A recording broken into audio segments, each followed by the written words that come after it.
Satu FM Radio Suara Morowali. Assalamualaikum warahmatullahi wabarakatuh. Senang sekali di hari ini tanggal 24 Mei 2023 merupakan sebuah kehormatan yang sangat luar biasa. Radio Suara Morowali kedatangan tamu dari provinsi. Assalamualaikum Pak. Waalaikumsalam warahmatullahi wabarakatuh. Kabarnya hari ini Pak? Alhamdulillah sehat, alhamdulillah baik. Oke, ini kali pertama atau kali kesekian ke Morowali Pak? Kalau ke Morowalinya kali kesekian. Oke. Jadi untuk berjumpa dengan pendengar 88,1 Radio Morowali ini baru kali ini. Oke. Nah, Bapak ini merupakan koordinasi bidang pencegahan ya partisipasi pemilih ya, Partisipasi masyarakat, partisipasi masyarakat dan juga humas. humas. Nah, sejauh ini Pak, ini kan tahapan pemilu sudah berjalan ya, apalagi pekan lalu kita lihat semarak dan euforia bakal calon itu mendaftar di KPU masing-masing kabupaten kota dan juga provinsi. Nah, yang pertama yang saya ingin tanyakan tentu saja kita berbicara tentang DPSHP perbaikan Pak. Karena ini kan sementara berjalan, peran dari Bawaslu itu sendiri seperti apa dan bentuk pengawasannya seperti apa Pak? Tahapan pemilu 2024-nya sedang berjalan, itu adalah ada beberapa tahapannya. Tahapan yang sudah beririsan ini adalah tahapan pemutahiran data dan tahapan pencalonan anggota DPD dan anggota DPRD. Nah, untuk tahapan pemutahiran data sudah masuk pada subtahapan DPSHP. Oke. Daftar pemilih sementara hasil perbaikan. Nah, ini nanti akan dimulai di bulan depan tanggal 1 sudah dimulai dari tingkat PPS, itu akan dilakukan rekapitulasi pemutahiran data untuk DPSHP terakhir. Nah, dalam rangka pemutahiran data ini memang kami di Bawaslu itu melakukan beberapa langkah-langkah. Misalnya di awal pada saat coklit kami melakukan langkah waskat, misalnya pengawasan melekat, kemudian langsung dengan 2 strategi, waskat dan uji petik. Kemudian setelah itu ditetapkan DPS, kami melakukan pencermatan. Pencermatan dari termasuk tanggapan-tanggapan masyarakat atas DPS yang sudah diumumkan. Nah, setelah itu sekarang DPS HP dan masa tanggapan masyarakat itu sudah berakhir di tanggal 23 kemarin. Nah, sekarang kami sedang melakukan pencermatan karena menghadapi rekapitulasi DPS HP yang ada nanti dimulai dari tingkat PPS atau tingkat desa. Nanti akan dimulai, kita akan melakukan pencermatan siapa-siapa orang yang belum tercover di dalam daftar pemilih. Karena yang penting adalah begini, bahwa karena pemilu ini adalah amanah konstitusi kita, bahwa sehingga kami Bawaslu berkewajiban menjaga hak konstitusi masyarakat. Apa itu hak konstitusi masyarakat? Adalah hak untuk memilih. Ada 2 hak yang untuk diberikan oleh konstitusi kita, hak memilih dan hak untuk dipilih. Sehingga kami di Bawaslu secara nasional, kami punya program yang namanya Kawal Hak Pilih. Salah satu program Kawal Hak Pilih adalah memastikan bahwa semua orang yang sudah memenuhi syarat menjadi pemilih, dia sudah berusia 17 tahun, atau dia sudah pernah menikah, atau sudah menikah, walaupun dia belum berusia 17 tahun, artinya dia punya hak untuk diberikan oleh negara untuk memilih. Nah, negara lewat instrumen KPU dan Bawaslu itu harus memberi jaminan ke mereka, ke masyarakat, ke warga negara bahwa inilah jaminan negara ke mereka bahwa mereka boleh melakukan menyalurkan hak pilihnya.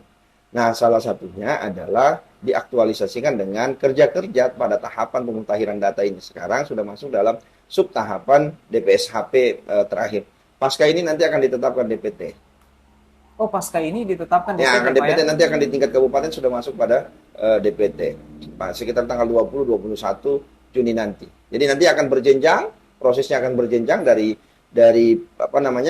desa ke kecamatan, dari kecamatan ke ke kabupaten. Nah, kabupaten nanti akan jadi DPT, daftar pemilih tetap. Oke. Berikutnya Pak yang ingin saya tanyakan adalah pencalonan anggota DPRD Kabupaten Morowali Pak, seperti apa sejauh ini yang Bapak awasi dan juga Bawaslu Kabupaten Morowali? Nah, selain tahapan pemutahiran data, sekarang ada tahapan terkait dengan pencalonan. Oke. Nah, di semua tingkatan ini semua KPU menerima berkas permohonan atau berkas pencalonan dari setiap tingkatan. Misalnya di KPU RI itu adalah pencalonan DPR RI. DPR RI ya. Di tingkat provinsi pencalonan DPRD provinsi dan DPD RI. DPD RI. Nah, kemudian di tingkat kabupaten kota itu adalah DPRD kabupaten kota. Jadi di setiap tingkatannya itu ada. Nah, kita sekarang punya partai politik selain partai lokal Aceh ya. Kita punya 18 partai politik yang yang mengajukan. Misalnya, case di provinsi itu ada partai yang tidak mengajukan calon. Ada satu partai yang tidak mengajukan calon sampai batas waktu pencalonan kemarin itu interval waktu 1 sampai 4 4 Mei. Itu tidak mengajukan calon. Nah, kemudian di Kabupaten Morowali sekarang memang tahapan sudah masuk setelah pencalonan ditutup, maka sekarang masuk tahapan dalam rangka verifikasi administrasi. Permin ini akan berlangsung sampai tanggal 23 Juni. Jadi sementara ini berlangsung verifikasi administrasi, setelah itu akan dilakukan kalau misalnya dalam pencermatan kita, oh ternyata kita menemukan ada sesuatu dalam administrasi mereka yang perlu diklarifikasi, kita akan melakukan klarifikasi. Itu sih langkah-langkah yang dilakukan oleh Bawaslu. Oke. Kemarin kan pengajuan bakal calon kan berakhir tanggal 14, Pak ya. 14. Seperti sekarang verifikasi administrasi kelengkapan. Sejauh ini Pak, bagaimana kerja-kerja Bawaslu berbarengan dengan KPU, Pak? Baik, jadi setiap hari ada beberapa staf dan pimpinan Bawaslu itu berkunjung ke sana dan melihat sampai batas waktu. Misalnya dari jam 8 sampai jam 4 sore, kita mengikuti mereka melakukan vermin, kita melakukan pemantauan itu di belakang mereka untuk memastikan apakah mereka betul-betul melakukan verifikasi ini. Nah, karena itu menjadi tugas Bawaslu, tugas pokok Bawaslu bahwa melakukan pengawasan setiap tahapan. Nah, inilah substansi tugas yang menjadi substansial bagi Bawaslu dalam rangka melakukan pengawasan. Apapun itu terkait dengan semua tahapan, Bawaslu wajib ada di sana. Oke, berikutnya Pak tentang indeks kerawanan pemilu. Kita tahu sekali 13 kabupaten kota di Sulawesi Tengah, Kabupaten Morowali yang dengan hingar-bingar dunia investasinya, pertambangannya seperti itu. Indeks kerawanan pemilu untuk Kabupaten Morowali, Pak? Kabupaten Morowali untuk indeks kerawanan pemilu tahun 2024 yang di launching di tanggal 15 Desember kemarin di 2022. Hasilnya adalah Kabupaten Morowali di indeks kerawanan sedang. Oh, sedang. Jadi indeks kerawanan sedang. Nah, untuk Provinsi Sulawesi Tengah kita agregasi data penginputannya adalah lewat data kabupaten, maka hasilnya adalah Provinsi Sulawesi Tengah ada di urutan keempat se-Indonesia sebagai daerah yang rawan tinggi. Nah, kemudian di sana ada tiga kabupaten yang rawan tinggi, ada Kabupaten Bangkep, kemudian Sigi dan terakhir itu Banggai. Jadi itu kabupaten yang menempati urutan di teratas kabupaten yang terawan tinggi di Sulawesi Tengah. Terawan tinggi di Sulawesi Tengah. Sulawesi Tengah. Jadi kita punya 3 kabupaten yang rawan tinggi. Menurut indeks kerawanan. Indeks kerawanan pemilu itu yang disusun oleh Bawaslu itu ada 4 dimensi. Dimensi konteks sosial, dimensi konteks sosial politik, kemudian dimensi kontestasi, dimensi partisipasi, dan dimensi penyelenggaraan pemilu. Dari semua dimensi ini ada semua potret-potretnya, ada yang tinggi memang. Untuk konteks Sulawesi Tengah, konteks partisipasi itu kita tidak terlalu banyak yang tinggi. Tapi kalau untuk semua kabupaten rata-rata konteks sosial politik itu semuanya rawan tinggi. Konteks penyelenggaraan itu juga tinggi. Karena kenapa? Kita masih banyak menjumpai di konteks Sulawesi Tengah masih banyak orang yang diberhentikan. Jadi masih banyak orang yang diberhentikan, misalnya penyelenggara atau kemudian distribusi logistik yang lamban sehingga dilakukannya penundaan pemungutan suara. Ini yang banyak yang kita potret dari indeks kerawanan pemilu di tahun 2024 yang di-launching di 2022. Oke, berikutnya Pak tentang tingkat partisipasi yang rendah ya, karena kita mengingat sekali terakhir pilgub ya itu Morowali itu terbilang rendah Pak. Dan bagaimana sih bentuk penyelenggara pemilu ya untuk membuat orang itu ikut berpartisipasi? Karena Pak saya sempat dengar ya di salah satu perusahaan itu kalau di voting day memang mereka liburkan Pak, tetapi kalau yang masuk kerja lemburnya tinggi Pak. Seperti itu. Bagaimana sih kerja-kerja dari penyelenggara pemilu ini sendiri untuk mengangkat partisipasi pemilu di Morowali khususnya di daerah industri pertambangan Pak?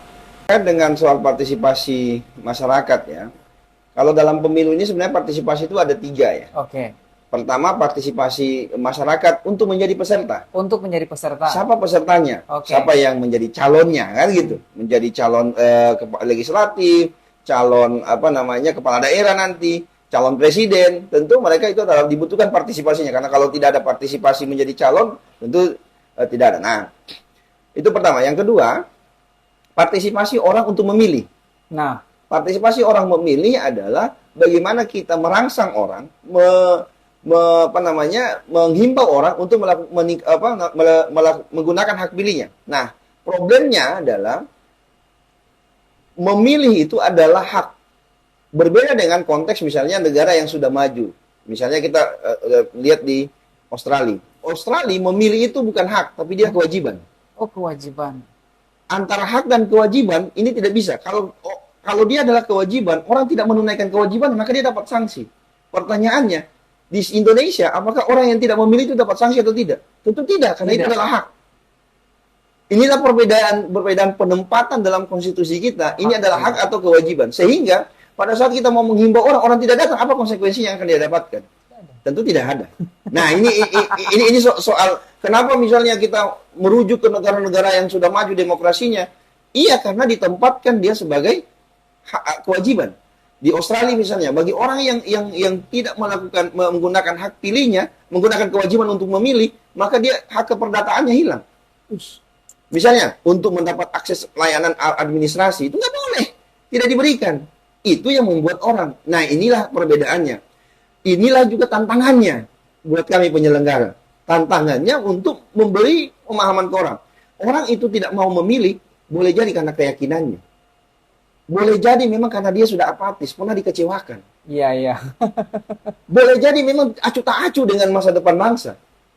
Jadi memang banyak variannya kita lihat. Nah, yang terakhir adalah partisipasi masyarakat. Yang ketiga yang kita butuhkan adalah partisipasi masyarakat dalam mengawasi penyelenggaraan pemilu. Misalnya begini, masyarakat juga harus aware dengan sekelilingnya. Kalau ada orang yang bagi-bagi sembako, yang menggunakan money politik, ya aware dong. Pedulilah dengan keadaan itu.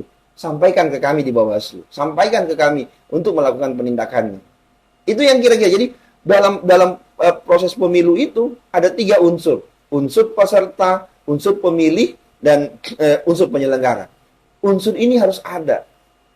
Nah, pesertanya adalah partai politik dan orang-orang yang akan menjadi calon presiden, yang menjadi calon kepala daerah. Kemudian ada pemilih di sana, pemilih dalam Undang-Undang 7 disebutkan bahwa dia sudah berusia 17 tahun, atau dia sudah pernah menikah atau sudah menikah. Kemudian penyelenggara itu menurut amanat Undang-Undang 7 2017 tentang pemilu, bahwa di sana ada 3 penyelenggara. KPU menyelenggarakan secara teknis, Bawaslu melakukan pengawasan terhadap pelaksanaan tahapan itu, dan DKPP mengawasi kedua ini, tindakan dan perilaku dari penyelenggara yang dua.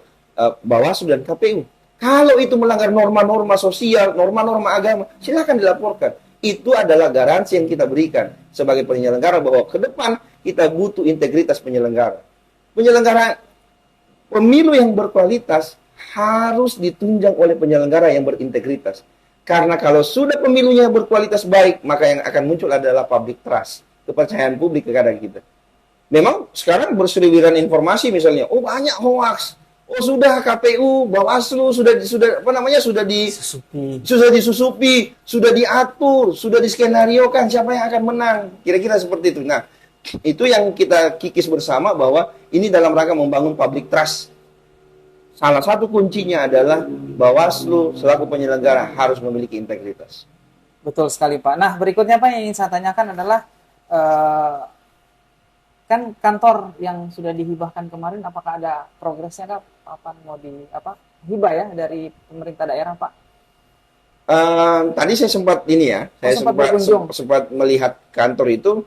Kami bersyukur sebenarnya hanya ada beberapa Pemda yang sudah mau menghibahkan beberapa asetnya ke Bawaslu.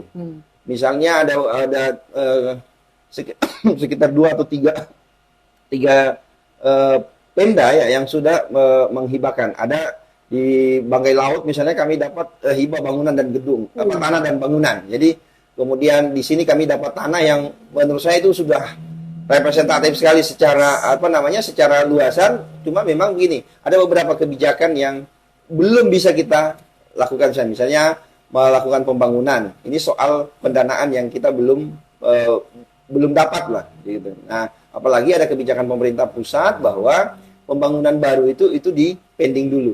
Kecuali misalnya ada urgensinya yang mungkin Pemda yang akan melakukan pembangunan. Nah, harapan kita semua pihak ya. Jadi kita ingin menyebut bahwa pelaksanaan tugas Bawaslu, pelaksanaan tugas KPU selaku penyelenggara itu harus ditunjang juga dengan kerja-kerja kolaborasi kita. Tidak boleh sendiri Bawaslu hanya dipercayakan. Nah, kita berharap salah satu bentuk kolaborasinya adalah Pemda mau memberi beberapa fasilitas ke kita untuk menunjang kerja-kerja Bawaslu. Nah, saya secara pribadi dan kelembagaan kami berterima kasih. Kami sudah dapat tanahnya. Semoga ke depan dalam waktu yang tidak akan terlalu lama kita bisa membangun gedung yang ada di sana. Saya bersyukur juga misalnya kami di sini dipinjamkan dipinjamkan gedung. Nah, di beberapa daerah kami itu kontraktor, kontrakan rumah jadikan kantor. Jadi begitu. Jadi kami jadi kontraktor, jadi di mana-mana seperti itu. Nah, ini yang menjadi kebiasaan kami. Bahkan provinsi pun seperti itu. Kami kontraktor loh di provinsi. Mengontrak rumah untuk dijadikan kantor. Kami di provinsi mengontrak itu. Jadi tidak soal perhatian mungkin ada. Tapi ini soal apakah ada aset yang bisa dipinjam pakaikan untuk Bawaslu. Kami bersyukur ada Pemda yang mau peduli itu, tapi belum tentu misalnya jangan sampai kalau Pemdanya aware, kalau Pemdanya terlalu peduli mau kasih ke Bawaslu. Nah, pertanyaannya apakah Bawaslu independen? Itu wajib. Kita wajib untuk menjaga netralitas sebagai penyelenggara. Kita tidak boleh tidak boleh berpihak, kita harus imparsial. Bersikap imparsial, kita tidak memihak satu pihak pun. Jadi itu prinsip dasar kita sebagai penyelenggara. Oke, berikutnya Pak yang ingin saya tekankan atau ingin tanyakan kembali sama Bapak dua hal. Yang pertama adalah money politik, Pak.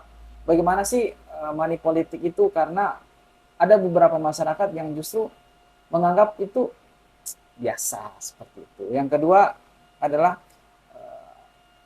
pemilih pemula, Pak. Pemilih pemula ini kan kuotanya besar dan kemampuan mereka dalam mengakses informasi tentang bakal calon itu sangat mudah karena mereka berselancar di sosial media. Tetapi seperti yang Bapak katakan tadi, apatis lah, tidak peduli seperti itu. Bagaimana Pak? Silakan. Kami di Bawaslu sebenarnya terkait dengan pemilih pemula ya. Kami juga di Bawaslu itu ada 3 kewenangan tugas dan fungsi Bawaslu. 1 melakukan pengawasan, yang kedua melakukan pencegahan, yang ketiga melakukan penindakan. Nah, khusus di pencegahan, Bawaslu itu ada banyak program. Salah satu programnya itu ada disebut dengan pengawasan partisipatif. Oh, Jarimu apa itu? Ya, itu aplikasi ya, Jarimu ya. Jadi Jarimu Awasi ya, platform digital yang kita buat adalah Jarimu Awasi Pemilu ya. Nah, itu juga kita buat seperti itu untuk kita sesuaikan dengan genre yang ada ya. Misalnya apalagi Gen Z maunya yang smartphone, yang bisa dibuka di smartphone gitu saya. Jadi kita buat misalnya ada program partisipatif, kita melakukan sosialisasi di semua segmen ya. Mau segmen pemilih pemula, segmen disabilitas kita punya. Nah, yang lain juga kita punya yang namanya sekolah SKPP ya, sekolah kader pengawas pemilu ya. Ya, jadi sekolah kader ini juga untuk memberikan pendidikan ke masyarakat agar dia menjadi agen-agen kita di masyarakat untuk memberitahu bahwa inilah model penyelenggaraan pemilu ke depan. Nah, harapannya sih kita terkait dengan pemilih pemula ya, kita harus memang membuat program khusus ya ke mereka. Kemarin misalnya tanggal 31 nanti memang ada juga acara yang gerakan cerdas memilih ya, gerakan cerdas memilih ya, GCM yang dilancarkan oleh beberapa organisasi dan termasuk beberapa teman-teman radio yang ya. Nah, ini juga yang sudah dicanangkan. Kita berharap sosialisasi kepada gerakan cerdas memilih itu lebih baik. Misalnya, nah yang kedua, karena terlalu banyak yang mengetahui, mungkin nanti sudah hoax. Nah, Bawaslu sudah bekerja sama dengan Kominfo, Mafindo ya, masyarakat anti informasi hoax yang ya. Jadi sudah ada link pengecekan. Silakan misalnya kalau mau ngecek oh foto ini hoax apa tidak, misalnya berita ini hoax apa tidak, silakan saja diketik di s.id slash cek hoax. Silakan, nanti akan ada di sana. Upload saja video atau foto yang mau dicek apakah hoax atau tidak. Nanti akan muncul pemberitahuan bahwa oh ini pernah diposting di wilayah ini, diposting oleh si ini di tahun sekian. Jadi kita bisa dapat literasinya, bisa dapat gitu. Jadi kita berharap memang untuk mengetahui pemilih, kita juga cerdas untuk menjaga jari. Misalnya sekarang kalau dulu mulutmu harimau, sekarang jarimu harimau. Iya, Kan betul, kira-kira Pak. begitu. Nah, Money politik, Pak. nah Iya, kalau money politik ini bagaimana, Pak? Nah, Ada kalau yang ter- bilang sudah masanya ini, musim Ya. durian runtuh katanya. ya, gitu. durian runtuh. Apa namanya, baru kali ini dapat Iya. kan begitu. Hmm. Sekali juga. Iya. Nah, sebenarnya begini, kalau terkait money politik ini memang ada satu buku yang ditulis oleh anggota Bawaslu RI sekarang namanya Pak Puadi ya, menulis bahwa terkait dengan money politik ini ada dua yang sekarang lagi yang tren terbaru nanti Ya. yang akan kita hadapi. Tren money politik prabayar dan pasca bayar. Nah, tren money politik prabayar dan pasca bayar akan kita hadapi. Misalnya, prabayar itu adalah sebelum pemilihan dia Ya. sudah menginvestkan beberapa hal, memberikan sembako, sudah diinvest ke sana, sudah dibiayai ini, dibiayai itu. Itu sebenarnya bisa berkolerasi kalau yang bersangkutan yang memberi materi itu langsung mengatakan, ingat saya nanti, pilih saya. Pilih saya. Nah. Ya. Itu bisa jadi kita korelasikan bisa ini prabayar. Tapi ini trennya. Ya, tren yang ke depan yang tren. akan kita hadapi. Bahkan tren yang kedua adalah pasca bayar. Oh, pasca bayar. Jadi setelah selesai baru dia memberi sesuatu. Misalnya, kalau saya jadi saya buat jalan ini. Nah, yang terpenting adalah yang perlu nanti yang kita lihat adalah besok misalnya program pemerintah yang memang sudah ada misalnya pemilu nanti misalnya di Februari, 14 Februari 2024. 14 Februari 2024 itu adalah voting day-nya. Misalnya, ternyata di dalam penganggaran pemerintah Apbn. harusnya memang bulan 3 atau bulan 5 itu akan diaspal jalan itu. Tapi yang bersangkutan, oh itu saya punya. Inspirasi, Nah, itu. pokir. Nah, itu bisa dimaknai sebagai bentuk pasca bayar. Nah, ini ke depan maka akan banyak. Bahkan sekarang satu yang kemarin yang kita coba diskusikan terkait dengan tren baru korupsi ya. Yang sudah diratifikasi oleh teman-teman KPK juga bahwa ada satu tren korupsi yang sekarang yang mungkin nanti bisa menjadi tren money politik. Saat trennya adalah jualan pengaruh. Jadi ada tren money politik, dia jualan pengaruh. Dia hanya karena punya jabatan di di satu organisasi, tapi dia mempengaruhi orang untuk membuat kebijakan itu. Jadi bisa jadi nanti itu menjadi tren terbaru. Jadi ada banyak. Nah, kita akan menghadap mana? Kalau orang mengatakan money politik itu boleh-boleh saja, sah-sah saja, itu sebenarnya itu kita mulai tidak percaya diri atau kita mulai menempatkan masa depan bangsa tidak baik, kan begitu. Nah, ini yang harus kita harus kita kikis. Ini bukan menjadi tugas Bawaslu saja, tapi menjadi tugas kita semua. Nah, saya di dalam setiap sosialisasi saya mengatakan bahwa kolaborasi kita di dalam melakukan pengawasan terhadap proses atau tahapan pemilu ini harus berkolaborasi dengan lima dimensi ya. Lima bentuk orang lah, itu 5 dimensi. Pertama itu kita dengan pemerintah ya. Pertama harus kolaborasi dengan pemerintah, yang kedua dengan kelompok-kelompok masyarakat, teman-teman media, kita juga dengan perguruan tinggi, dan satu yang penting yang harus kita yang sering abai itu adalah dunia usaha. Kita melupakan bahwa dunia usaha ini juga penting memberi sumbangsi-sumbangsi yang lain. Misalnya, semoga tidak terjadi, semoga tidak terulang. Ada pemungutan suara ulang itu dilakukan di di perusahaan perkebunan misalnya. Pemungutan suara ulang itu karena apa? Dukungan dan partisipasi dari dunia usaha itu tidak mungkin. Tadi satu disebut, orang akan diliburkan. Benar kami liburkan. Betul, libur, Pak. Libur. Tapi yang masuk Tapi orang memilih. Nah, ini pertama bisa jadi soal anunya, tapi bisa jadi kita tidak bisa salahkan perusahaan. Karena bisa jadi dari pemilihnya. Pertama, alasannya kenapa mereka tidak mau memilih. Satu, di ketentuan Permenaker, peraturan terkait ke Menteri Tenaga Kerja bahwa di